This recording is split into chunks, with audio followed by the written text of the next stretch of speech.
তার জীবনের শেষ ইচ্ছাটা হলো এই মৃত্যুর আগে এই দুইটা কাজ সে শেষ করে যেতে চায়। আমি এই দুইটা কাজ শেষ করে যেতে চাই। যতটুকু কাজ সংস্কারের ব্যাপারে, আওয়ামী লীগের বিচারের ব্যাপারে আমরা আপনাকে হেল্প করতে চাই। ইউনূস সরকারকে আন্ডারমাইন করবার জন্য মানে অনেক ধরনের বিব্রতকর স্টেটমেন্ট দিয়েছে। যদিও দেখবেন তারেক রহমান উনি কখনো এই ধরনের ভাষায় কথা বলেন না, এবং খালেদা জিয়াও, ওনাদের দুজনের ভিতরে এই অসাধারণ গুণের জায়গাটা আছে।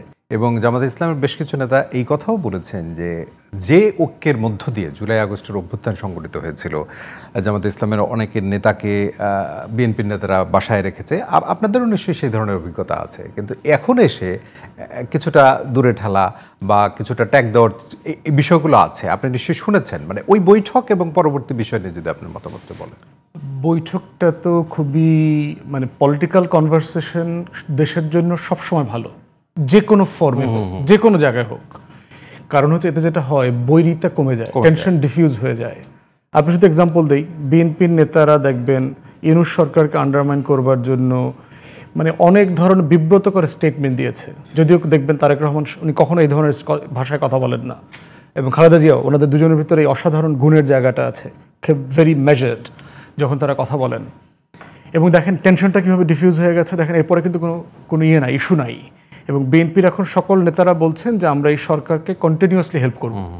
এবং এই যে টেনশনটা ডিফিউজ হয়ে যাওয়ার কারণে যেটা হয়েছে, কালেকটিভলি এখন সবাই আপনার সংস্কার বিচারের জায়গাটাতে ফোকাস করছে।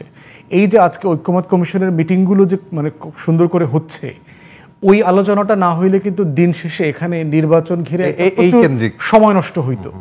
এখন আপনার সারাদিনে 1 মিনিটের জন্য নির্বাচনী আলোচনা হয় না, একদম শুধুমাত্র সংস্কার সংস্কার সংস্কার এই ইস্যু ধরে ধরে ধরে ধরে ঐক্যমত কমিশন যে এজেন্ডা দিচ্ছে, এবং বিএনপি যিনি রিপ্রেজেন্ট করছেন সালাউদ্দিন ভাই অসম্ভব প্রিপারেশন নিয়ে আসেন, খুবই মানে নিটিগ্রিটি নোট নেন এবং ডিসাইসিভলি কথা বলেন।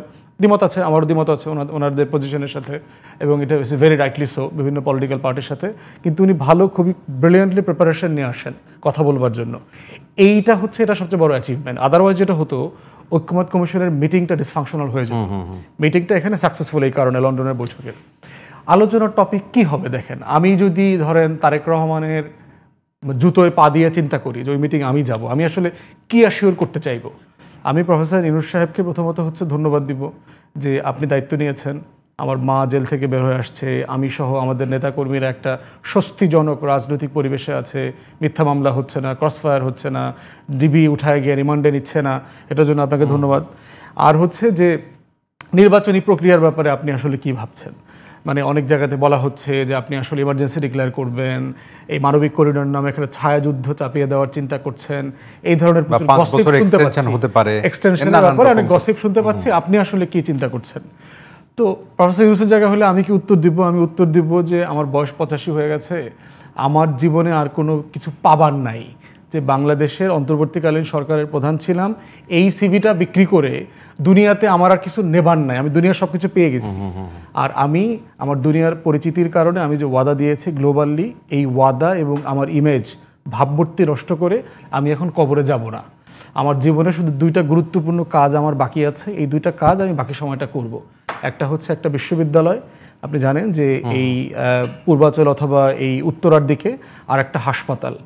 আপনার মানে $500,000 একটা প্রজেক্ট। এশিয়াতে এত বড় সফিস্টিকেটেড স্কিল্ড হাসপাতাল হবে না, যে লেভেলের হাসপাতালের প্ল্যান তারা করছে।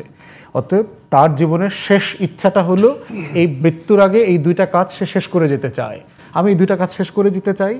যতটুকু কাজ সংস্কারের ব্যাপারে, আওয়ামী লীগের বিচারের ব্যাপারে আমরা আপনাকে হেল্প করতে চাই।